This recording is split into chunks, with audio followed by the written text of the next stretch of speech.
नमस्कार, स्वागत छ यहाँहरूलाई नेप्से ट्रेडरमा। आज फाइनली चाहिँ अब तीन दिनको गिरावट पश्चात चाहिँ आज चाहिँ हरियो क्यान्डल देखिएको छ। आज हाम्रो मार्केट 12.73 पोइन्टले बढेको छ, जुन चाहिँ 0.61%ले हुन आउँछ र हाम्रो मार्केटले चाहिँ 2070 सम्म चाहिँ सपोर्ट लिएको देखिन्छ। आजको दिनमा दुईचोटि 2070 को लेभललाई चाहिँ टेस्ट गर्न आएको थियो र त्यस पछाडि चाहिँ त्यहाँनिर सपोर्ट लिएर चाहिँ मार्केटले बढेको छ र मार्केट हाम्रो बढेर अर्को एउटा रेजिस्टेन्स थियो 2080 मा, त्यसलाई ब्रेकआउट दिएर चाहिँ 2088 अर्थात् 2090 हाराहारीतिर चाहिँ हाम्रो मार्केट पुगिसकेको छ। अहिलेको लागि हाम्रो ठुलो रेजिस्टेन्स भनेको 81 को लेभललाई हामीले मान्न सक्छौँ। आजको दिनमा यदि हेर्नुहुन्छ भने 145 वटा कम्पनीहरूले कमाएका छन्, 72 वटा कम्पनीहरूले घाटा बेर्नु परेको छ र 9 वटा कम्पनीको मूल्य जस्ताको त्यस्तै छ। आजको टप गेनरको कुरा गर्नुहुन्छ भने चाहिँ सिटी, एमएलबीएस, सेल, एसएचईएल, त्यस्तै पीएचसीएल र नेस्टोले चाहिँ एकदमै धेरै कमाएका छन् आजको दिनमा। भने टप लुजरको कुरा गर्नु पर्दाखेरि चाहिँ बीपीडब्ल्यू, एनआईबीएलपीएफ, केकेएचसी, टीपीसी र ईएनएल यी कम्पनीहरूले भने सबसे ज्यादा घाटा बेर्नु परेको छ र टप टर्नओभरको कुरा गर्नुहुन्छ भने सीआईटी, एनएलजी, एचएलआई, शिवम र एसएचएल यी कम्पनीहरूमा चाहिँ टर्नओभर एकदमै ज्यादा देखिएको छ। अर्थात् यी कम्पनीहरूमा चाहिँ इन्भेस्टरहरूले एकदमै ज्यादा रकम चाहिँ इन्भेस्ट गरेको हामी हेर्न सक्छौँ। त्यस्तै भोल्युमका आधारमा हेर्नुहुन्छ भने चाहिँ एचएलआई, शिवम, केबीएल, प्रभु र एसएचएल यी कम्पनीहरूमा चाहिँ एकदमै ज्यादा भोल्युम आएको छ। किनबेचको हिसाबले हेर्नुहुन्छ भने एचएलआई, सीआईटी, शिवम, सिटी र एसआरएलआई यी कम्पनीहरूमा चाहिँ किनबेच अथवा ट्रान्जेक्सन एकदमै ज्यादा भएको हामी हेर्न सक्छौँ। सेक्टर वाइज कुरा गर्नुहुन्छ भने चाहिँ ब्याङ्किङ इन्डेक्स आज 0.09%ले बढेको छ। यो चाहिँ एउटा झिनै अङ्क भए तापनि ब्याङ्किङ इन्डेक्स चाहिँ एउटा लार्ज क्याप कम्पनी सेक्टर भएको कारणले गर्दाखेरि चाहिँ यसको योगदान चाहिँ नेप्सेमा एकदमै ठुलो इम्प्याक्ट पर्ने गर्दछ। त्यस्तै डेभलपमेन्ट ब्याङ्क हेर्नुहुन्छ भने 0.83%ले बढेको छ। यो पनि औसत नेप्सेभन्दा निकै राम्रो बढेर गएको छ। फाइनेन्स आजको दिनमा चाहिँ एकदमै राम्रो बढेर गएको छ। आजको लिडरभन्दा पनि गलत चाहिँ हुँदैन, 1.92%ले बढेको छ। अर्को लिडर छ होटल एन्ड टुरिज्म, यो चाहिँ 2.36%ले बढेर गएको छ। हाइड्रो पावरमा आज धेरै दिन पश्चात अलिकति भए पनि हरियो देखिएको छ, 0.13%ले बढेको छ।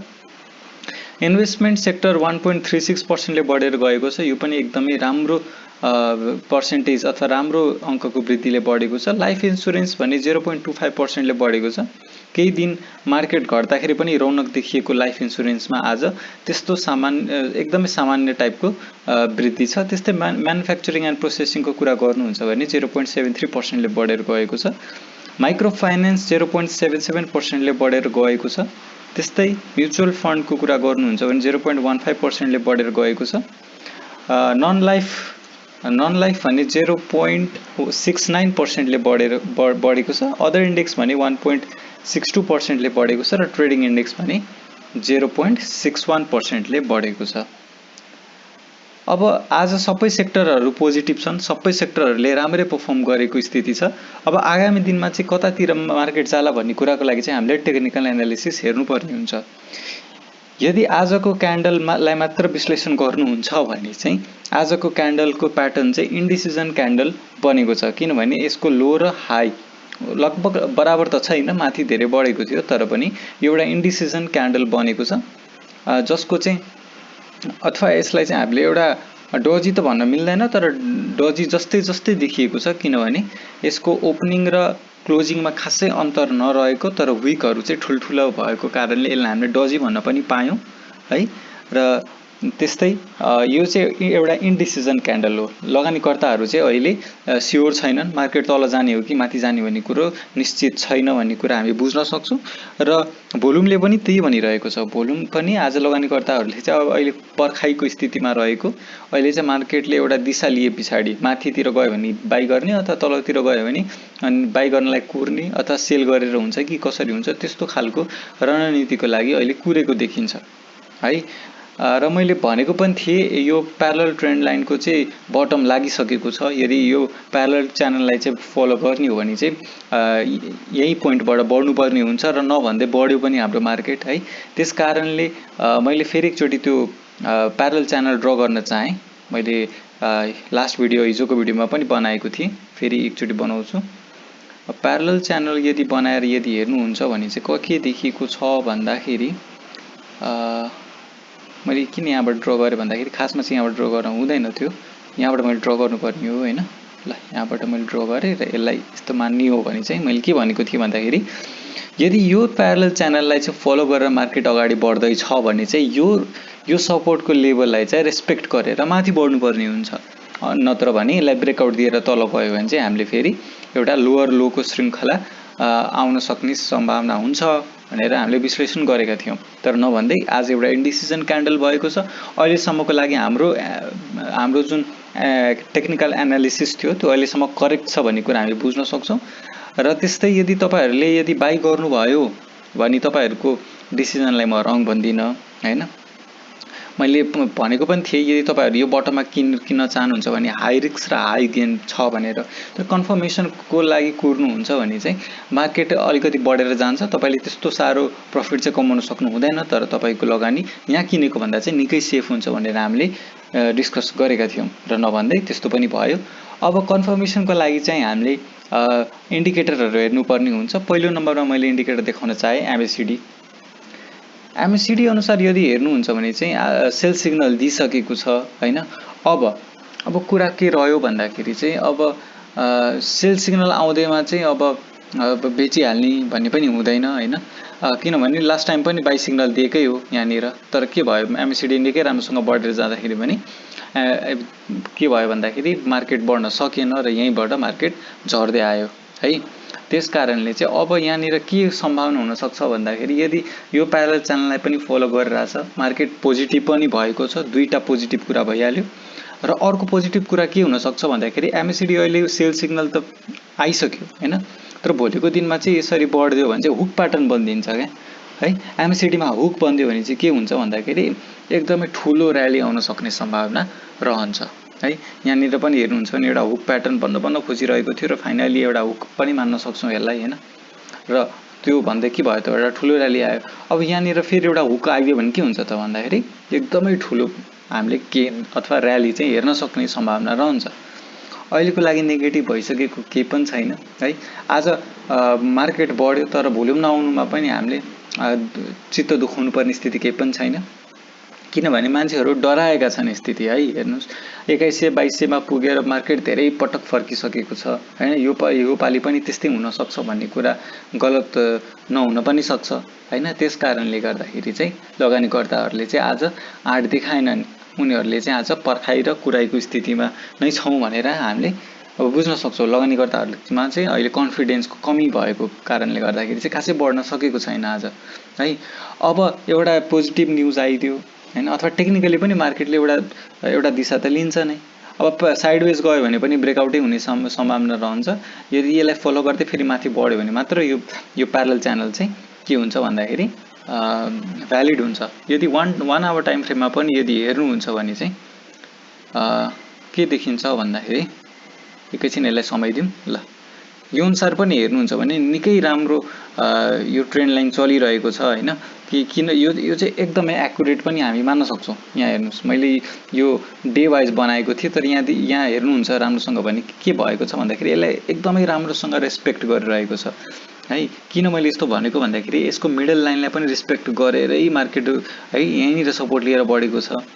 किनभने यो मार्केटले आफै देखाएको एउटा ट्रेन्ड हो क्या है। यो मैले ड्र गरेर यसरी गएको होइन कि मार्केटले देखाएकै ट्रेन्डलाई चाहिँ मैले तपाईँहरूलाई भिजुअली देखुन् भनेर चाहिँ मैले यो प्यारलल च्यानल ड्र गरेको हो। यो चाहिँ हामीले विथआउट यो प्यारलल च्यानल ड्र गर्दाखेरि पनि हेर्नुपर्ने कुरा हो है। बानी प्र्याक्टिस भए पछाडि हामीले त्यसरी पनि हेर्न सक्छौँ।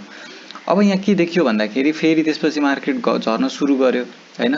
त्यस पछाडि एउटा लोअर हाई बनाएर चाहिँ फेरि मार्केट बढ्यो। फेरि यसको मिडल पोइन्टलाई अस्ति लास्ट टाइमसम्म सपोर्ट मानिरहेको थियो, अब रेजिस्टेन्सको रूपमा मान्न थाल्यो, फेरि झऱ्यो, फेरि बढ्यो र त्यस पछाडि फेरि 2-3 पटक यहाँ ठोकिसके पछाडि ब्रेकआउट दिए पछाडि माथि बढ्यो, फेरि घट्यो, सपोर्ट लियो। हेर्नुहोस् है यस्तो राम्रो टेक्निकल चार्ट बनेको छ कि त्यस कारणले चाहिँ एकदम मलाई चाहिँ धेरै नै कन्फिडेन्स छ कि यहाँबाट सपोर्ट लिएर बढ्छ नै भनेर, र बढेको पनि छ होइन। आज 4 घन्टे बजारमा हेर्नुहुन्छ भने ट्याक्कै यहाँनिर छोएर चाहिँ मार्केट बढिरहेको स्थिति छ।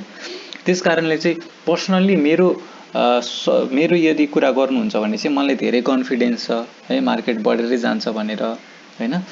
तर अब तपाईहरुलाई चाहिँ अब तपाईहरु पनि कन्फिडेन्स लिनुस्, मेरो कन्फिडेन्सले हिँड्नुपर्छ भन्ने हुँदैन, किनभने तपाईको क्यापिटल हो, तपाईको लस प्रफिट हुने हो है। तपाईले 2 रुपैयाँ कमाउनु भयो भने मलाई 1 रुपैयाँ दिन पनि आउनु हुँदैन र तपाईले घाटा बेहोर्नु पर्यो भने मैले तपाईको घाटो पनि बेहोर्नु मैले त्यस्तो गर्न मिल्दैन हैन। त्यसकारणले चाहिँ आफ्नो तपाईलाई कतिको फरक पर्छ पर्दैन त्यो अनुसारले ट्रेड लिनु होला। अर्को इन्डिकेटर पनि हामीले कन्फर्मेसनको लागि हेर्न सक्छौं। जस्तै आरएसआई यदि हेर्छौं भने आरएसआईमा आज बढेको छ है।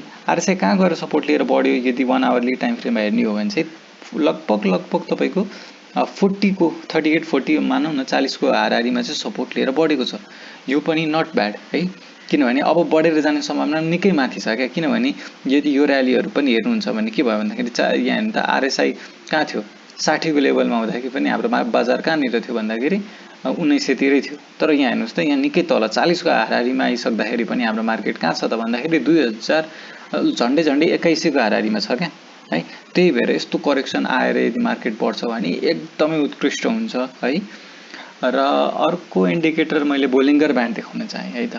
बोलिङ्गर ब्यान्ड अनुसार मैले के भनेको थिएँ भन्दाखेरि चाहिँ यहाँनिर यदि लोअर ब्यान्डलाई छोइरहन्छ त्यतैतिर कन्सोलिडेट गर्छ भने चाहिँ यो अनुसार धेरै नेगेटिभ देखिन सक्छ। तर के भइदियो यहाँनिर भन्दाखेरि यो लोअर ब्यान्डलाई चाहिँ छोडिसकेको छ। 2 घण्टे बजारमा चाहिँ के भयो भन्दाखेरि यसलाई छोडेर माथितिर बढ्न सुरु गरिसक्यो। अब यसले चाहिँ आगामी अझै घचिँदै तल जाने सम्भावना चाहिँ अब कम भयो है। तर यसलाई चाहिँ फेरि माथि चाहिँ यो जान्छ नै, माथि चाहिँ गएर एटलिस्ट 2125 मा पो रेजिस्टेन्स आउने हो कि के हुने हो भन्ने कुरा चाहिँ हामीले हेर्नुपर्ने हुन्छ। यदि डेली डे टाइम फ्रेममा पनि हेर्नुहुन्छ भने चाहिँ यसले चाहिँ मिडल ब्यान्डसम्म पनि सायदै यसले सपोर्ट लिन्छ जस्तो मलाई लाग्छ हैन। किनभने यसको सपोर्ट चाहिँ यो प्यारलल ट्रेन्ड अनुसारै चलिरहेको जस्तो। तर एउटा क्यान्डलको विक अथवा क्यान्डल यहाँसम्म छुदैमा चाहिँ यो ट्रेन्ड लाइन ब्रेकआउट भयो भने हामीले बुझ्नु हुँदैन हैन। किनभने राम्रो खालको ब्रेकआउट हो भने चाहिँ एउटा बढेर त्यसपछि फेरि रिटेस्ट गरेर त्यहाँनिर चाहिँ अब सपोर्ट कि रेजिस्टेन्स भन्ने कुरा आउँछ क्या। त्यस पछाडि चाहिँ हामीले ब्रेकआउट भयो भने बुझ्छौं।